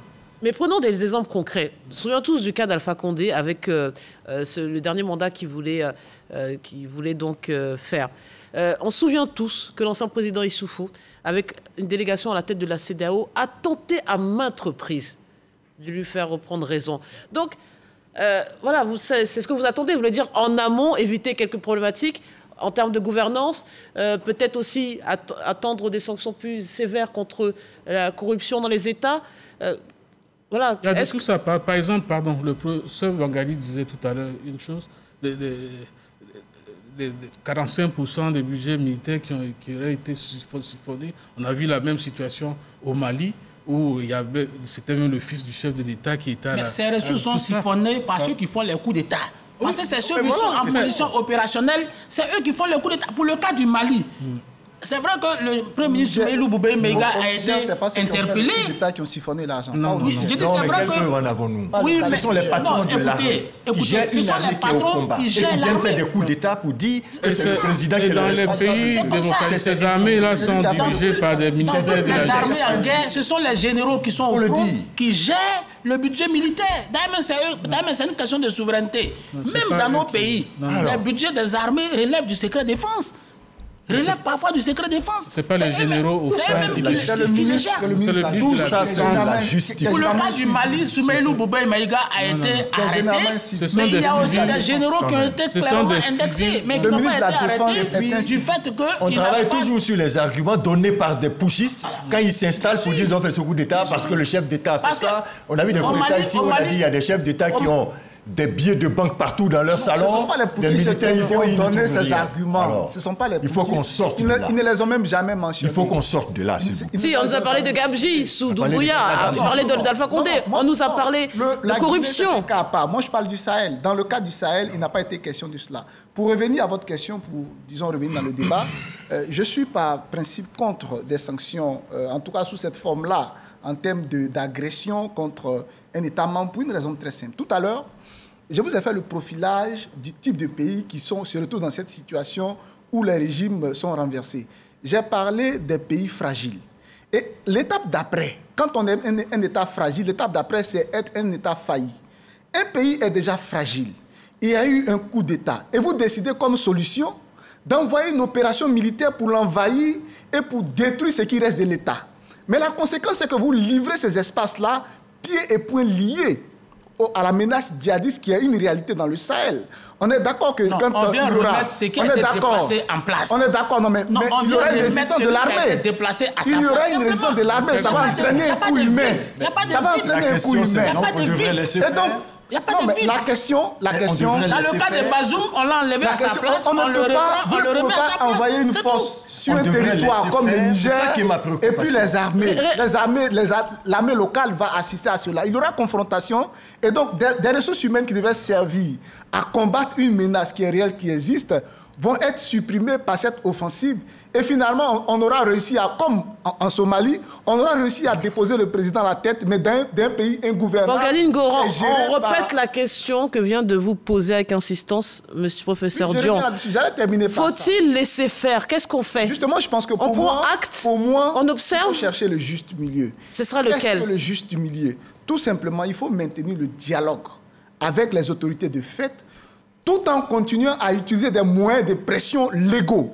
Parce que les moyens de pression légaux existent. Les moyens de pression... Vous dites que les sanctions de la CEDEAO sont illégales. Quels sont les moyens de pression? Non, il ne faut pas agresser un État souverain. Est-ce que c'est l'agression ou de la défense? Non, non, c'est une agression. Et le protocole de la CEDEAO, le protocole révisé de 1993, dit clairement que entre les États membres, il y a un principe de non-agression et qu'il y a l'obligation de régler les conflits de manière pacifique. C'est écrit noir sur blanc dans le protocole révisé de 1993. Dit également que le protocole aussi insiste aussi sur la nécessité de mettre fin au projet de coup d'État. Je suis désolé. Dans le protocole de l'Union africaine, il y a une liste de sanctions. Et dans la liste des sanctions, il ne comporte nulle part l'invasion, l'agression contre un pays sous le prétexte qu'il y a eu un changement constitutionnel. Dans la constitution nigérienne, il n'est écrit nulle part que Tiani aurait pu prendre le pouvoir. Même dans la constitution du Niger, au plan endogène, au plan intérieur, au plan intérieur, ça n'a pas été respecté. Il ne faut pas demander à quelqu'un qui n'a pas respecté quelqu'un au plan intérieur. On ne peut pas combattre les gens qui ont violé la loi en violant soi-même la loi. Donc je pense que quand on parle de sanctions, des sanctions qui sont des sanctions légales, c'est par exemple la liberté de chaque pays de fermer ses frontières avec c'est déjà fait. Le Niger, entre autres. On l'a déjà fait précédemment. En fait, on a l'impression qu'il n'y a pas de bonne solution. Mais on cherche quelle serait la plus efficace pour mettre fin à cette recrudescence des coups d'État. Est-ce que ce n'est pas le moment d'envoyer un signal fort pour les prochains, je ne sais pas, candidats? Pour la Guinée, on a dit la CEDEAO a toléré. On va dire ça comme ça. Après, un autre pays, la CEDEAO, sanction, pas sanction. Bon, il faut comprendre un peu la situation. Il faut leur donner le temps, 2 ans, 3 ans. Après, Mali, après... Mais quand vous faites 2 pays, 3 pays, mais les autres pays se disent, mais si c'est comme ça qu'on gère les situations d'illégalité, nous, on peut y aller. C'est pour ça que si au départ, il y avait eu suffisamment de fermeté, peut-être qu'on n'en serait pas arrivé là. Maintenant que la CEDEAO dit trop, c'est trop, on dit, ah non, il ne faut pas arriver à cette fermeté-là, justement parce que le Niger peut dire, mais pourquoi vous ne l'avez pas fait avec les autres après? Je crois que céder aux putschistes, surtout dans le cas du Niger, où c'est un président démocratiquement élu qui a été mis là, c'est discréditer la démocratie. Si on est d'accord sur ça, alors il faut refuser d'ensauvager l'espace politique en Afrique, surtout dans notre sous-région. Donc on ne peut pas cautionner, on ne peut pas tolérer et on ne peut pas valider. Comment ça va se faire? On parle d'agression. Il n'y a pas encore eu d'agression. On est en train de dire voici une batterie de menaces. Moi, je demande, dans cette situation, que la CEDEAO sache discerner et que de toutes les manières, ce fauteuil-là soit instable pour cet homme-là et qu'il comprenne qu'il doit le quitter parce que ce n'est pas son fauteuil, c'est le fauteuil de la démocratie. Il faut que ça soit clair et il faut que la CEDEAO l'affirme et il faut que la CEDEAO prenne les mesures nécessaires pour que cela soit. Mais on ne peut pas continuer de justifier l'illégalité et de vouloir reprocher à ceux qui veulent replacer la légalité à la place de l'illégalité d'utiliser des mesures illégales. Exactement. Dans quel monde sommes-nous, finalement? Et juste pour la question sécuritaire, parce que c'est vraiment le gros danger qui actuellement. Quelles seront les conséquences sur cette situation sécuritaire dans la sous-région si Bazoum ne revient pas au pouvoir, sachant que quand même le Niger, ses frontières vont de la Libye au Bénin. La situation sécuritaire sera davantage dégradée, que ce soit si celui-là reste ou que ce soit si on restaure Bazoum par la force, parce que je ne vois pas comment il fera par la suite par rapport à une partie de l'armée, par rapport à une partie de la population. C'est une situation très malheureuse parce qu'il y a un ennemi qui devrait être un ennemi commun dans la zone, qui est le terrorisme. Et le terrorisme qui a fait des mutations, c'est-à-dire sous le thème, vous avez des islamistes qui sont des salafistes qui se sont installés, vous avez des bandits de grands chemins qui occupent les routes, toutes les routes commerciales, qui font toutes sortes de trafics dans des zones de non-droit. Et tout ça, ça se passe de plus en plus dans tous ces pays-là. Ça existait déjà depuis et ça risque de s'aggraver à partir du moment même où, au plan interne, la situation n'est pas claire. Donc c'est un risque sécuritaire énorme, surtout dans un environnement, dans une période charnière comme celle-ci. Dr Bangali en parlait, dans une période charnière où déjà le contexte n'est plus le même qu'avant. Nous avons des rivalités géostratégiques dans la région. Le Sahel est devenu une grande zone d'influence, une grande zone d'affrontement entre des puissances. Ça, il ne faut pas oublier cet aspect des choses. Et chaque puissance cherchant à faire évoluer la situation par rapport à ses intérêts propres. Donc, il ne faut pas oublier l'aspect interférence extérieure qui, ajouté à la désorganisation intérieure, va faire de cette région véritablement une sorte de coco minute. Ouais. Mais parler des interférences, on y va franchement. On parle, je pense, de la France et de la Russie. Quel est justement le degré d'influence? On nous parle parfois de manipulation. Vous nous parlez de rancœur, d'une jeunesse par rapport au passé colonial. Qu'est-ce qui explique cette apparition quasi systématique maintenant des drapeaux russes qui accompagnent les putschs? Quelle est votre lecture de ce phénomène qui est devenu récurrent entre les symboles français qui sont attaqués, sévèrement attaqués, et puis des drapeaux russes qui apparaissent comme ça? D'abord, je vais commencer par la présence des drapeaux russes. Il est évident que c'est la Russie qui actionne, en tout cas, à quelques leviers en main de tout ce qui arrive. Non. Mais je pense que ça ne peut pas... Bien sûr, c'est évident. Parce que qu'est-ce que... Mais Poutine a condamné le coup d'État. C'est des façades. Les arrière-pensées sont évidents. C'est des façades. Parce que... Ça, c'est poussé d'intention. Oui, mais si vous ne cherchez pas les causes profondes, écoutez. Vous comprenez que la même chose va se répéter. C'est des poussés d'intention. Parce qu'on n'a pas tiré les bonnes leçons. J'ai écouté Tiani. On est condamné à répéter les mêmes choses. J'ai écouté le porte-parole de Tiani sur Télé Sahel, qu'il dit que le Niger veut de nouveaux partenaires. Donc ça veut dire que la Russie est derrière le coup d'État. Mais sachons-le. Il dit le Niger veut de nouveaux partenaires. C'est une interprétation incroyable. Les anciens partenaires, le Niger veut s'en passer. Le Niger cherche de nouveaux partenaires. Et le Niger ne serait pas... Il fait de la manipulation des masses pour pouvoir avoir un soutien pour rester au pouvoir. C'est tout. Oui, mais c'est ce que nous disons. Donc c'est pour ça... l'implication de la Russie... C'est pour ça que la situation est dangereuse. Parce qu'aujourd'hui, Tiani... Lui sera plus préoccupé. Il sait qu'il n'a aucune... Le président Tiani, tu dis Tiani comme ça. Le général Tiani. Mais il est président? Non, monsieur, il est président. Non, c'est plus charité. Le général Tiani. Essayez de ramener un peu de... Le général Tiani, il sait qu'il n'a aucune légitimité. Il n'a pas l'autorité sur l'ensemble du Niger. Il sera préoccupé par la conservation du pouvoir à Niamey. Donc, il y aura un vide sécuritaire qui va laisser libre cours Wagner.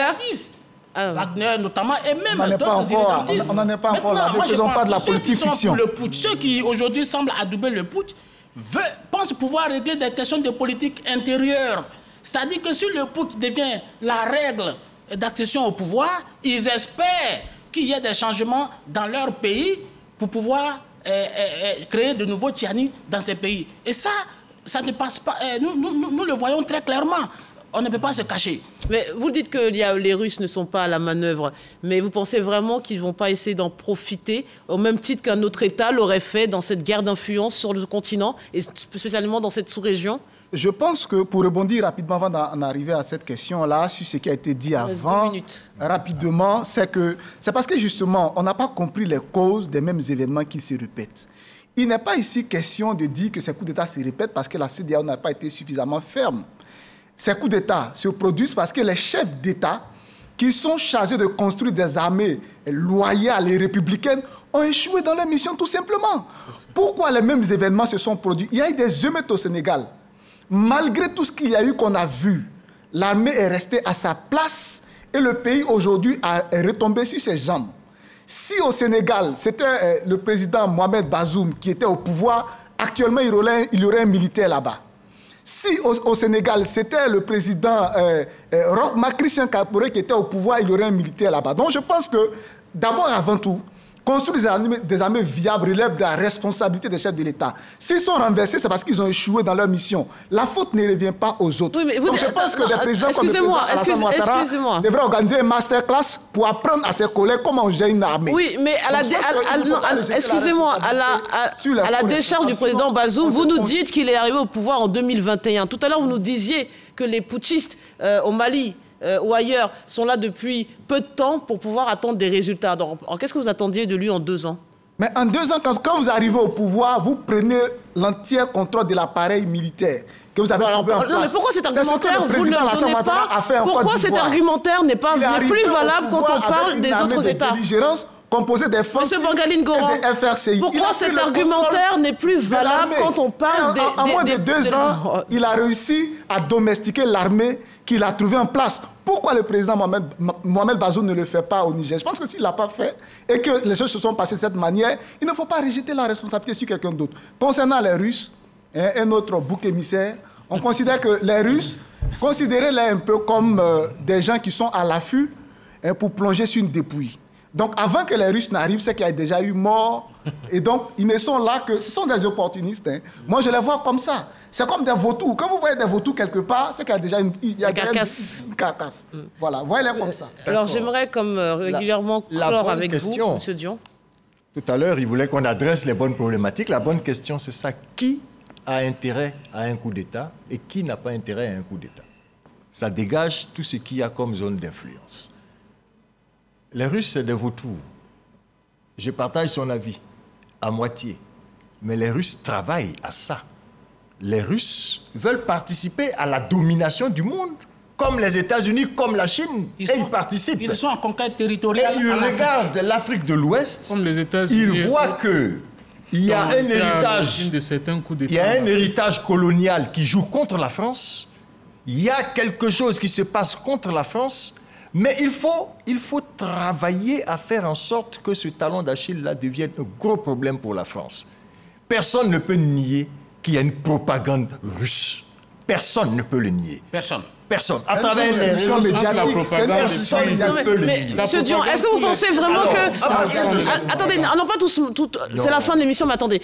Vous pensez vraiment que certains Africains ont besoin de la manipulation russe pour avoir une problématique et un rejet de quelques symboles français? Lui, il a un problème de problématique parce qu'il a un niveau de réflexion, il comprend les enjeux. Est-ce que vous voyez ce qui se passe sur les réseaux sociaux? Oui, malheureusement. Quand vous voyez les jeunes Africains commenter un bombardement de la Russie sur l'Ukraine où on dit... Il ne faut pas infantiliser... S'il vous plaît. Laissez-le finir. Laissez-le finir, s'il vous plaît. Non, il ne faut pas rentrer dans cette logique-là. Laissez M. Dion finir, s'il vous plaît. Il faut sortir du juridisme. Nous sommes dans les faits. Sortons du juridisme. Allez sur les réseaux sociaux. Vive la Russie, vive l'Ukraine. Juste parce qu'on a posté qu'il y a eu 2 mois en Ukraine ou bien parce qu'un bâtiment est tombé. Ce jeune-là, il n'est pas au même niveau de compréhension que lui, Bengali, qui est historien en relations internationales. Nos jeunes ne sont pas éduqués à avoir des gestes barrières contre les infox. Qui peut nier la réalité des infox? Qui peut nier la réalité des infox aux États-Unis, même sous la présidence Trump? Mais il parle de psychologie des masses et des foules. Mais il a sorti le mot. C'est de la manipulation. Il a sorti tout à l'heure aussi le mot. Mais pourquoi il refuse que les Russes, en termes d'information, en termes d'infox, d'infocratie, puissent jouer sur les jeunesses africaines en leur disant « mais c'est la faute aux Français ». Absolument. Mais si vous sortez de cette logique-là, vous comprendrez. La France est le cobaye, tout désigné. Mais la France n'a pas de principe. Elle n'a pas commis Personne ne peut nier que la France vampirise ou a vampirisé les économies africaines. La France n'est pas dans le franc CFA, n'a pas de base militaire. Écoutons-nous. Oui, s'il vous plaît. Ce sont les Russes. Personne ne peut nier le fait que la France a vampirisé les économies africaines. Et même les Africains. Laissez-le finir, M. Bangali, s'il vous plaît. Le Premier ministre Hachi Patrick n'est-il pas allé en Chine pour représenter la Côte d'Ivoire? Est-ce que ça, c'est pas diversifier ses partenaires? La France a-t-elle interdit à Hachi Patrick d'aller en Chine pour vendre la Côte d'Ivoire anti-griffe? On peut diversifier ses partenaires sans diaboliser un partenaire. Mais le problème, c'est qu'on est dans une logique où la diabolisation de la France équivaut à la madonisation de la Russie et on présente la chose comme ça. Le jeune qui sort avec le drapeau russe, que sait-il de la Russie? Que sait-il des rapports avec la Russie? Sait-il seulement que la Russie, en tant que URSS, a eu des rapports avec certains États africains qui sont restés dans le berceau 20 ans, 30 ans après? Ils n'en savent rien. Des rapports entre les Russes et nous, ils n'en savent rien. Mais c'est les réseaux sociaux aujourd'hui qui éduquent ces enfants-là. Alors, on ne peut pas se permettre aujourd'hui de dire que la Russie n'a rien à voir, c'est juste un vautour qui attend que la situation se dégrade pour le faire. Non, il faut que l'analyse soit un peu plus pointue. Messieurs, malheureusement, le temps imparti, ben voilà, est fini. Je suis désolée, je sais que vous voulez réagir et on devait parler aussi des autres pays, l'Algérie, enfin, d'autres pays qui... Voilà. Malheureusement, d'autres occasions se présenteront. Ça, c'est sûr. On a déjà fait ce débat ici même il y a à peine un an, malheureusement. Merci à vous de nous avoir suivis. Merci de votre participation, messieurs. Merci aux téléspectateurs, à toutes les équipes techniques et éditoriales qui ont aidé à la préparation de cette émission. Restez sur RTI 1.